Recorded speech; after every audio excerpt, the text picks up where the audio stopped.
हाँ जी, क्वेश्चन है, अरे इसे क्या हो गया, क्वेश्चन है plot a graph showing the variation of current versus with resistance R connected to a cell of EMF and internal resistance r. उसने बोला है एक बैटरी है जिसका ईएमएफ कितना है, जिसका ईएमएफ है कैपिटल ई, इंटरनल रेजिस्टेंस कितना है, इंटरनल रेजिस्टेंस, इसका इंटरनल रेजिस्टेंस है स्मॉल आर, और करंट करंट करंट तो देखो करंट ये है, करंट क्या दे रखा है आपको, आई, लेट्स सी, आपको आई और आर के बीच में ग्राफ ड्रॉ करना है, कहने का मतलब ये है।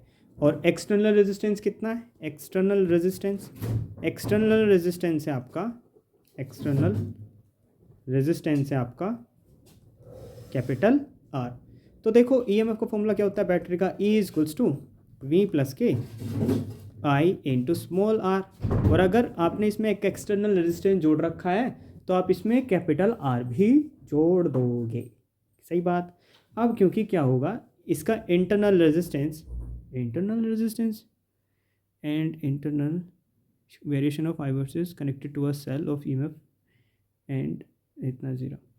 तो अब अभी क्या कैलकुलेट, क्या मानोगे आप, लेट्स से कि इसका इंटरनल रेजिस्टेंस ज़ीरो है, लेट्स से कि इसका इंटरनल रेजिस्टेंस ज़ीरो है, आई वर्सेस रेजिस्टेंस आर।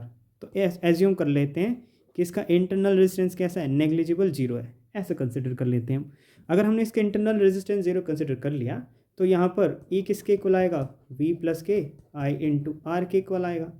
अगर आप यहाँ पर आई करंट को रिलीव कर दो यहाँ से, तो आई करंट कितना आएगा, I equals to E minus के वी डिवाइडेड बाई आर। यहाँ से देख के पता चल रहा है कि करंट किसके डायरेक्टली प्रोपोर्शनल है, करंट सॉरी किसके इन्वर्सली प्रोपोर्शनल है, रिलेशन आर के, कि करंट किसके इन्वर्सली प्रोपोर्शनल है, आर के। यानी अगर करंट इंक्रीज करेगा तो रेजिस्टेंस डिक्रीज करेगा, अगर रेजिस्टेंस डिक्रीज करेगा तो करंट इंक्रीज करेगा। तो इसका ग्राफ ड्रॉ करें। देखो मैंने पहले ही बोला था अगर करंट और रेजिस्टेंस का कहीं भी ग्राफ दिख जाए तो पैराबोलिक ग्राफ बना दो आँख मीच के। देखो कैसे, यहाँ होता है रेजिस्टेंस और यहाँ पर होता है करंट।